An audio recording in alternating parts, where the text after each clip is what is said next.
Hey guys, how's it going? JJ here, and today I'm gonna bring you a little bit more Skellige action. So, for you guys who've watched my earlier Skellige guides, the deck list there, the building, I explain everything there, so feel free to check it out, and if you have any questions to the deck list, just leave it in the comments below. But for now, we're just gonna jump into, I would say, some normal ranked match and see how it goes, right? And I will just go a little bit deeper into this certain matchup we are going to encounter.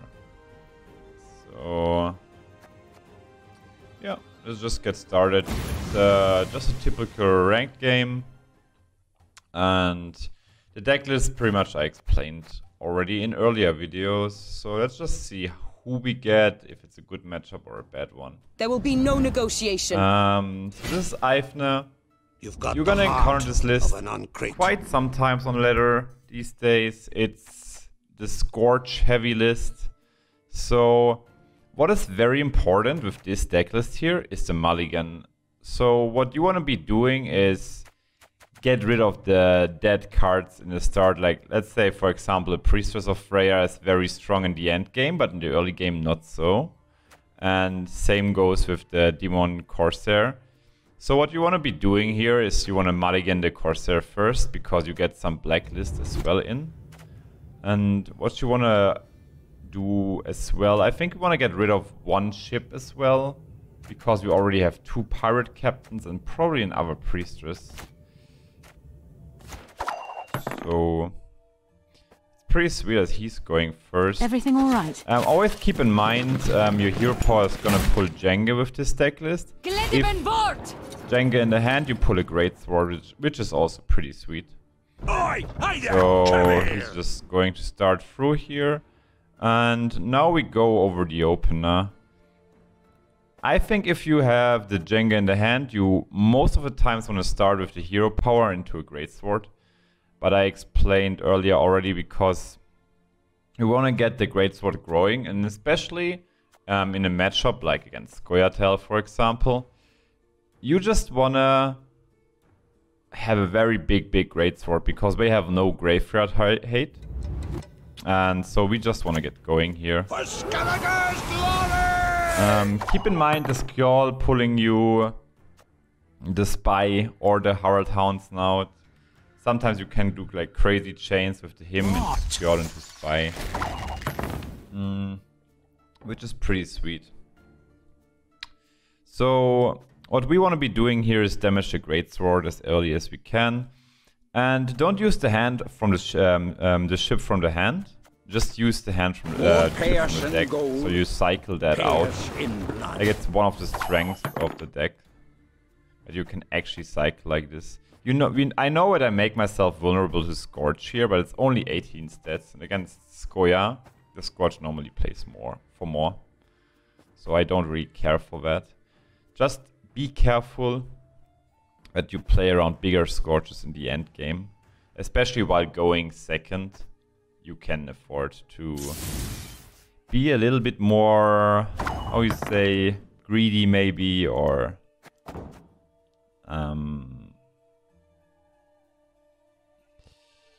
so he played the Thunder. So since we know he has another Thunder with the Eifne always, I would just play this Greatsword from my hand and just make him remove these maybe, because I don't really care, you know. The other option would be get the Moon Pirate Captain online and maybe go for Restore on it. But I think that's a bit early, so I would just keep on dropping my Greatswords here. Like, I think resurrecting the Greatsword here is just too early, because he will obviously just remove it with another Thunder. And like this we can actually get pretty good use out of the Greatswords in our hand. So I think this is something we should be doing.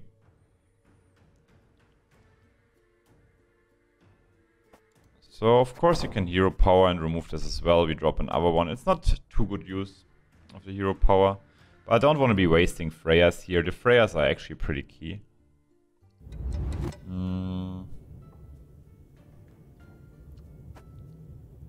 Yeah, so he does the hero into the Thunder. I don't care at all, because I have another Greatsword. Yeah. Like, this is jackpot for us if this happens. Like, he's trading the hero power like this. I really don't care. Like, I'm dropping my greatswords, he thunders them. We were not the ones. Sure, he gives us a spy.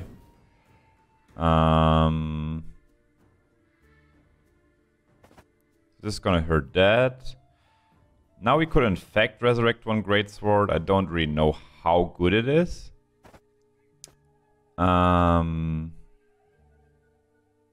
This is where it actually gets now. You know, we're getting a little bit into the game. What you don't want to be doing is passing too early because you want to grow them a little bit, the greatswords, that is. And yeah, therefore we have like different options now. Because in long rounds they scorch you pretty hard. That's not so cool. We could try pulling maybe a Herald with this one, or maybe a spy, so we can also just pull another ship. It's up to us. I like pulling the ship, kind of. Told you it'd be worth it. Just getting rid of this pirate captain. That's pretty sweet. Also thinning our deck a little bit, getting to our stronger cards. Since we have still 3 gold cards in the deck left, I think that makes a lot of sense. So, of course, he can scorch us now. Shrew getting played for 19 stats. It's not a big issue here. Nigh is the time of the white frost and white light. Also fine. Don't care too much about this. What he just did is like enabling our restore, which is completely fine with us. And he's just going for the tempo here. Sure. I mean, even running in such removal-heavy matchups, you are usually doing fine. I would do Skjold now. If you pull either the Spy or Hounds now, it is both very decent. Because Hounds not also setting up for quite some late game value. Or late round value. Like we can just jank it. Now we will see who is weak. The skull, that is. So let's just go ahead and do that. Also setting up the restore. Haven't got all day. Suck. And suck. Yeah, this is one of the reasons why you run this combo. You get one more powerful swing. I like it a lot. Eh? So he can always play Shrew for quite a decent amount of stats here because his ship is so big. The Shrew is 28. Of course, easily overcoming us here. But I would like to not lose this round. So we just have to make sure we don't run too much in the Shrew. What we can be doing is just drop a Priestess. Or we just drop this Longship here. Shrew is 28. Stats. Yeah, I would just go for the Resurrection on a Greatsword. Bow before modern Freya. Because if he even plays Shrew, it's not gonna be enough. That's what I'm saying.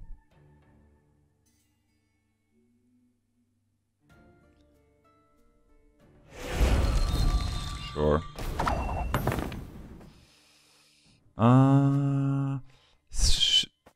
Cora can be kind of weak in this matchup, so I would even drop her here. Yeah. Just to get the round. I suppose. And like, the end. Don't usually have too many super big units, you know? Like the 10 stats is already really decent. You are very much in interest so to win the round. Sometimes not, because there can be like a War Dancer, but since we have a Spy in the deck left and he doesn't. They can hide, but there is no escape. Yeah. So this is gonna happen. We have a 12 stats Greatsword now, it's gonna be 11. I mean, we all know that he's setting up the Scourge there. I don't know if it's worth dropping the Longship for this. Like, I would just give him the Scourge now. We don't lose a card. And it's pretty much fine. Like, the restore is really powerful here. It will give us one of these captains later on. I think it's not worth wasting that resource here. And the Scorch for him later on, what does it really do? Like, it will never give him this value again, you know? Oh, how lovely it burns. Like, it's very important to just get the right time against the Scorch in this matchup, and this is what we just did. Now, if we get a Sigdrifa, we have a huge power swing. If we get another Priestess, we have a huge power swing. And the Restore already being really good in our hand. Now we're also drawing the gold cards, since we are cycling very nicely through our deck. This is how it should go usually.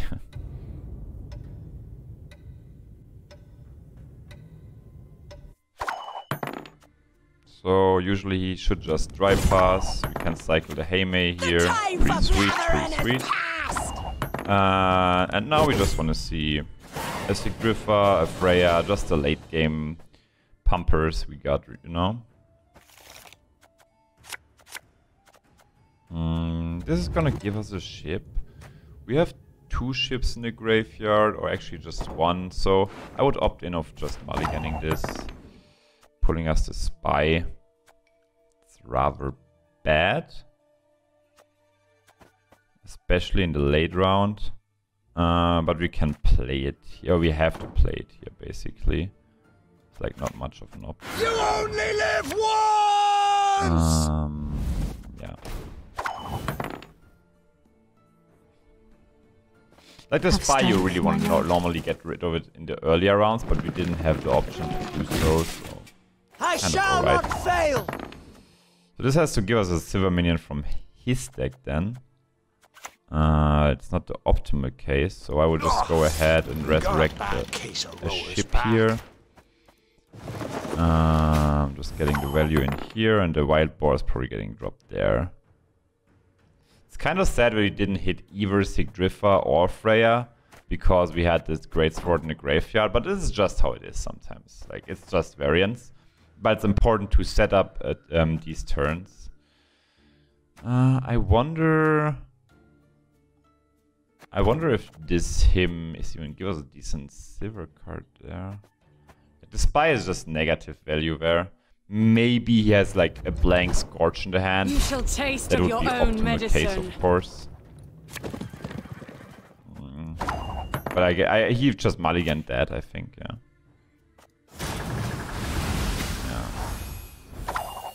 Let's do this. They can hide, but there is no escape. Now probably getting the Pirate Captain Restore in, or is the Harald Hound's not Restore better maybe? I think we can wait one more turn for that. And just... kind of important to get this, if we want to restore the ship, to do it now. You know what I mean? Because we can eat the armor up from this one. I mean, restoring the Pirate Captain, sorry.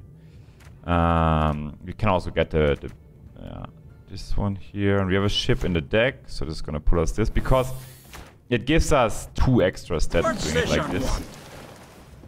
3, this is 7, it's the same amount, right? Yeah. So we can do this one here now. And getting an extra stats here. Ho ho, I sense trouble. Sadly not being enough, probably. The time of the white frost and white light. But this is just how it nigh. is sometimes, because we didn't get Sigdrifa or Freya and we drew the Spy. I think it's just a good example of, like, you have your power cards in the bottom, but it shows you the more clear, though. Always a good game. It shows you very clear how important it is to thin through your deck. Like, this can happen to you guys. Don't worry. But keep in mind to just increase your odds. It's about increasing your odds and not being salty about, yeah, this didn't go my way, where was my power? But you're gonna get there consistently if you fin through, keep the finning in mind. It's very important, and also do the right mulligans. Guys, nevertheless, I hope you enjoyed this guide. See you guys next time.